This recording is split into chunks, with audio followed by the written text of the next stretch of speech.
এত লোকের ভাগ্য একসাথে খারাপ কখনো হতে পারে না। হিরোশিমাতে 1,40,000 লোক মারা গিয়েছিল সেই দিন 6ই আগস্ট, এবং নাগাসাকিতে মারা গিয়েছিল 70,000 লোক, মানে অ্যাট অ্যারাউন্ড 2 লক্ষ লোক মারা গেলেন। এবার বলতে পারি তাহলে সেই 2 লক্ষ লোকেরই কপাল খারাপ ছিল। 2 লক্ষ লোক একসাথে কেন তাদের ভাগ্য খারাপ হবে? বন্ধুরা, শুভ সন্ধ্যা। এই মুহূর্তে ঘটে গেল ভারতবর্ষের সবচেয়ে বড় বিমান দুর্ঘটনা, 787 বোয়িং ড্রিম লাইনার, যেটা হচ্ছে 242 জন যাত্রী সেখানে মারা গেছেন, এবং যেখানে আশ্চর্যজনকভাবে বেঁচে গেছেন একজন সেখানকার যাত্রী, যাকে এই মুহূর্তে বলা হচ্ছে মৃত্যুঞ্জয় বিশ্বাস। আমি জানি না তার নাম কি, সামহাউ হয়ে তার টাইটেল হচ্ছে বিশ্বাস। সবাই তাকে বলছেন যে তার লাক বা কপালের জোরে বেঁচে গেছেন। আরেকজন যাত্রী সাম চাওলা বা চাড্ডা কিছু হবে, একজন মহিলা, যে জ্যামে ফেসে গেছিলেন, যার জন্য সেই বোয়িং এ বোর্ড করতে পারেননি, সে বেঁচে গেছে। তো টোটাল মিডিয়া যেটা বলছে এদের কপালের জোরেই বেঁচে গেছেন। এবার এখানে অনেকগুলো প্রশ্ন আসছে।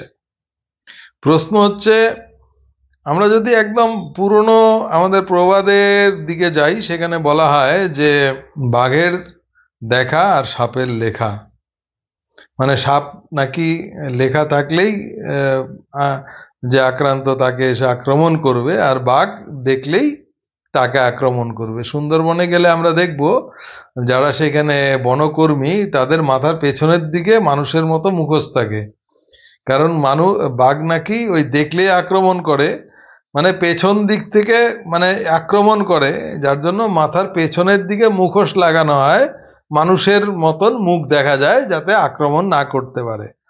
এবং আমার যে গ্রাম, যেখানে হচ্ছে ফকিরেগুটি, সেখানে আমাদের নদীর পাড়ে বাড়ি, সেখানে সাপ খোপের উপক্রম ছিল। সেখানে একজনের এমন মৃত্যু হয়েছিল যে এই গরমের দিনে তার দাওয়াতে একটা ম্যাট বা মাদুর বিছিয়ে পা নাচাচ্ছিল। সে পা নাচানোর সময় একটা সাপ হঠাৎ করে দৌড়ে এসে তার পায়ের মধ্যে কামড় দেয়। গ্রামের যে লোকেরা, পুরনো লোকেরা, তখন একটা কথাই বলেছিল যে বাঘের দেখা সাপের লেখা। তার কপালে সাপের লেখা ছিল, যার জন্য সাপ এসে কেটে গেল। এই জিনিসগুলো আমি বললাম। এবার আমার জীবনে কিছু ঘটনা ঘটে গেছে। আমার মা, আমি যে আগেই বললাম আমাদের গ্রামে বাড়ি, আমার বাড়ির পাশেই ধান জমি ছিল, পাট চাষ হতো, সেখানে আমাদের গরু ছিল, যে গরুর দুধ বিক্রি করে আমাদের জীবন ধারণ হয়েছে। আমার বলতে এখানে কোনো লজ্জা বা কপটতা থাকতে পারে না। আমি গরুর দুধেই আমি পুষ্ট হয়েছি, এবং গরুর দুধে আমাদের অর্থনীতি নির্ভর করেছে। আমার বাবা প্রাথমিক স্কুলের শিক্ষক ছিলেন, সেরকম আয় ছিল না। যাই হোক, তো আমার মা দুপুরে এই শ্রাবণ মাসে, এরকম একটা সময় ছিল, শ্রাবণ মাস নয়, এটা আষাঢ় মাস, জ্যৈষ্ঠ আষাঢ় মাস, যখন পাট গাছগুলো মোটামুটি বড় হয়েছে, তো গরু সকালবেলায় মাঠে দিয়ে আসা হতো, একটা খুঁটি দিয়ে, সে ঘাস ঠাস খাবে, দুপুরে তাকে জল দেওয়া হবে, বিকালে নিয়ে আসা হবে। এরকম সময়ে হঠাৎ করে দুপুরে বাজ পড়া শুরু করে। তো মা মনে করে যে গরুর উপরে বাজ পড়তে পারে, দৌড়ে গিয়ে সে গরু আনতে যায়। গরুকে খুঁটি যখন উঠিয়েছে, অলরেডি বাজ পড়ছে বিভিন্ন জায়গায়, গরু দৌড়ে বাড়ির দিকে রওনা দিয়েছে। মা তখন আসবে, হঠাৎ করে একটা আলোর ঝলকানি দেখলেন মা, এবং সেইখানে মা অজ্ঞান হয়ে পড়ে গেলেন। এবং সেইখানে তখন গ্রামে অন্য জমিতে যারা কাজ করছিলেন, মাকে উদ্ধার করে বাড়িতে দিয়ে যান। এবং পরের দিন, আমি তখন বাড়িতে ছিলাম না, পরের দিন ওই স্পটে যখন আমি দেখতে যাই, তখন দেখি মা যে জায়গাটা উল্লেখ করেছে সেখানে পাট গাছগুলো পুড়ে গেছে। তো মা আশ্চর্যজনকভাবে বেঁচে যায়, মানে সেই যে বাজ পড়েছিল সেটাতে এফেক্ট হয়েছে, কিন্তু 100% এফেক্ট হয়নি, মা বেঁচে গেছে। তো এটাকে ওই যে গল্পের সূত্র ধরেই আমি বলতে পারি মার কপাল ভালো ছিল, তাই মা বেঁচে গেছে। এবার আবার আরেকটা গল্প বলি। আমাদের পরিবারেই আমার বাবা, গ্রামে যেটা হয়, গ্রামের খাটা পায়খানা যেটা থাকে ঘরের থেকে অনেক দূরে, এবং সেটার সামনে একটা ছিল তল্লি গাছ বা রেন্টি গাছ। তো সেইখানে আরেকটা গাছ ছিল, সেই গাছটাকে বিক্রি করা হয়েছিল। যারা কেটে নিয়ে গেছে একটা ডাল, কোনো না কোনো ভাবে পাশের গাছে ডালের মধ্যে বেজেছিল, পড়েনি, সেটা কাটার পরে পড়েনি। তো বাবা টয়লেটে গেছেন, ফিরে যখন আসছেন দেখলেন একটা ডাল উপরে ঝুলে আছে, এই ডালটা কারো মাথায় পড়তে পারে। তো ঘরের থেকে এসে একটা বাঁশের মধ্যে আংটা বানিয়ে সেই ডাল খোলার চেষ্টা করলেন, অনেকবার চেষ্টা করেও পারলেন না। যখন হতোদ্যম হয়ে ফিরে আসছেন সেই ডালটা হঠাৎ করে তার মাথায় পড়ে গেল এবং মাথার মধ্যে প্রচন্ড আঘাত পেলেন এবং বাবার ব্রেন স্ট্রোক হয়ে গেল, এবং তারপরেই এটার কন্টিনিউশনেই বাবার মৃত্যু হয়। তাহলে বলতে পারি যে বাবার কপাল খুব খারাপ ছিল, কারণ কপালে বা মাথাতে পড়ে সেই গাছটা পড়লো, আঘাত করলো, যার জন্য বাবার মৃত্যু হলো। তো এবার অনেক পুরনো ইতিহাসে যদি ফিরে যাই, 1945 সনের 6 এবং 9 আগস্ট হিরোশিমা এবং নাগাসাকিতে, হিরোশিমা দ্বীপে জাপানের প্রথমে যেটা ঘটেছিল, পার্ল হারবার বন্দরে জাপানিরা বোমা নিক্ষেপ করে এবং তার প্রত্যুত্তরে আমেরিকা যেটা করেছিল, ফ্যাটম্যান এবং লিটল বয় দুটো বোম নিক্ষেপ করেছিল, যেটা হচ্ছে হিরোশিমা এবং নাগাসাকিতে। হিরোশিমাতে 1,40,000 লোক মারা গিয়েছিল সেই দিন 6 আগস্ট, এবং নাগাসাকিতে মারা গিয়েছিল 70,000 লোক, মানে অ্যাট অ্যারাউন্ড 2 লক্ষ লোক মারা গেলেন। এবার বলতে পারি তাহলে সেই 2 লক্ষ লোকেরই কপাল খারাপ ছিল, বলতেই পারি আমি।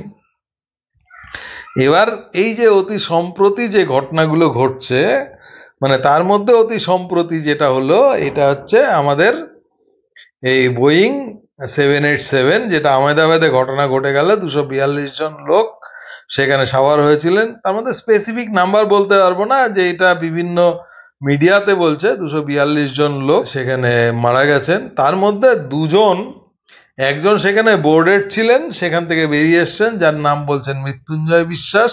মৃত্যুঞ্জয় তার নাম কিনা আমি জানি না, এটা হয়তো মিডিয়ার একটু অত্যুক্তি হতে পারে, কিন্তু তার টাইটেল বিশ্বাস।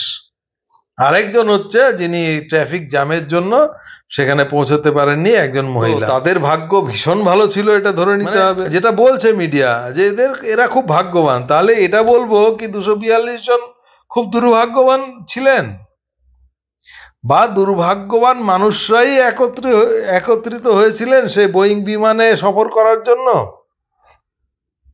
এটা ভাবতে একটু আমার কষ্ট হয়।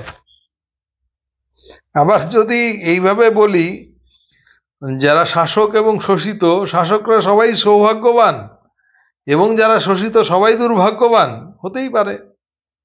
যখন দেখা যায় যে একটা লোক বেঁচে যায় একটা 242 জনের মধ্যে, পার্সেন্টেজ কষলে কি দাঁড়াবে, এবং তার মধ্যে অধিকাংশ লোক মারা যায়, তাহলে সেই লোকটা বেঁচে গেছে। তার সমাজে আজকে সমস্ত পৃথিবীতে যারা শাসক তারাই সৌভাগ্যবান। আবার সেই সৌভাগ্যবানদেরও কখনো কখনো কখনো ভয়ঙ্কর পরিণতিও আমরা দেখি। আমি যেটা মনে করি এটা হচ্ছে একটা কোইন্সিডেন্স। তবে আমি যেই বিষয়টাতে বিশ্বাস করি, আমার বিশ্বাস অবিশ্বাসে কোনো তা রাখে না, কিন্তু আমি যেই রেসপেক্টে বলার চেষ্টা করছি এই কথাটা, এই জায়গাগুলোর থেকেই অনেক রকম বুজরুকির সৃষ্টি হয়, অনেক রকম জ্যোতিষী, হাত দেখা, ভবিষ্যৎবাণী, বাবা ভাঙ্গা, এই সমস্ত বিষয়গুলো, এগুলো একদম যুক্তিহীন। কারণ আজকেই আমি দেখলাম সোশ্যাল মিডিয়াতে বিভিন্ন জ্যোতিষী তারা প্রমাণ করার চেষ্টা করছে, তারা নাকি আগের থেকেই বলেছিল ভারতবর্ষে একটা বিমান দুর্ঘটনা হবে, সেখানে অনেক প্রভাবশালী লোক মারা যাবে। এগুলো তারা দিতেই থাকে, সবকিছু সফল হয় না। সাপের ওঝার মতন, সাপের ওঝার যখন অ্যাকচুয়াল বিষধর সাপ কামড় দেবে, সেখানে কিন্তু সাপের ওঝার মন্ত্র কাজ দেয় না, সেখানে অ্যান্টিভেনামই কাজ দেবে। সেই কথাটাই বলতে চাই, মানে হচ্ছে এই ডেস্টিনি, যে ওঝা, ভবিষ্যৎবাণী বা অ্যাস্ট্রোলজার, সেগুলো তো আক্রান্ত, আমার বাড়ির লোকেরা আক্রান্ত, যার জন্যই বলা যে এইগুলো ভাবার কোনো কারণ নেই, এইভাবে হয় না কখনো। একসাথে 2 লক্ষ লোক, যেটা বললাম জাপানে নাগাসাকি এবং হিরোশিমা নাগাসাকি দ্বীপে 2 লক্ষ লোক একসাথে, কেন তাদের ভাগ্য খারাপ হবে? আজকে 50-এর মন্বন্তর, আজকে যেখানে আমাদের বাংলায় এত লোক মারা গেছে, তাদের কি সবারই ভাগ্য খারাপ ছিল? যে শোষক ছিল সেই সময় ব্রিটিশ গভর্নমেন্ট, অর্থাৎ চার্চিল বা কেউ হয়ে থাকবেন, বা তিনি বলেছিলেন যে গান্ধী বুড়োটা কেন মরে না, ভারতবর্ষে এত লোক মরছে, গান্ধী বুড়োটা কেন মরে না। এটা হচ্ছে শোষকের মানসিকতা। এতগুলো লোকের কি ভাগ্য খারাপ হতে পারে? ভাগ্য মানুষ নিজেরা নিজেদের ভাগ্য নির্ভর করে। হাতের লেখা বলে কিছু নেই, মানুষের ভাগ্য বলে কিছু নেই, যে অলৌকিকতা বলে কিছু নেই, ভাগ্য বলে কিছু নেই। ভাগ্য বলে কিছু যদি থাকে, আমি তার অপোজিটে বলছি, তাহলে পরে হিরোশিমা নাগাসাকিতে এত লোক মরতে পারে না, যে মন্বন্তরে এত লোক মরতে পারে না। এত লোকের ভাগ্য একসাথে খারাপ কখনো হতে পারে না। এবং একজন লোক যে বেঁচেছে সে হচ্ছে ইত্তেফাক। সে ইত্তেফাক মানে হচ্ছে কোইন্সিডেন্স। এবং তারপরে আরেকটা ন্যারেটিভ তৈরি হয়েছে যে বোয়িং বিমান। আমি কোনো কোম্পানি কোনো কিছুর স্থাপকতা করতে চাই না। আমাদের যে ট্রান্সপোর্টেশন গুলো আছে, একটা হচ্ছে এয়ার, একটা হচ্ছে ওয়াটার, একটা হচ্ছে রোডওয়েজ, একটা হচ্ছে রেলওয়েজ, আর একটা হচ্ছে পার্সোনাল হচ্ছে আমি যখন বাইকে যাই। সবচেয়ে ঝুঁকিপূর্ণ হচ্ছে আমি যেটা বাইকে চলাফেরা করি, আমার অলরেডি 4 বার অ্যাক্সিডেন্ট হয়ে গেছে। এটা হচ্ছে পার মাইল পার প্যাসেঞ্জার হিসেবে পরিগণিত করা হয়। তার মধ্যে সবচেয়ে যেটা সেফেস্ট বলা হয়েছে সেটা হচ্ছে এয়ারওয়ে ট্রান্সপোর্টেশন, যেটা এই ধরনের লার্জ এয়ারওয়ে ট্রান্সপোর্টেশন, সেটা হচ্ছে প্রবাবিলিটি পার্সেন্টেজে সবচেয়ে সেফেস্ট। মানে কোনো যান্ত্রিক গোলযোগ ঘটে গেছে, কি করা যাবে?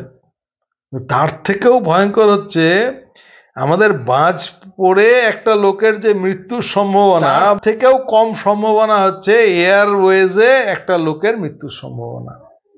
That's it.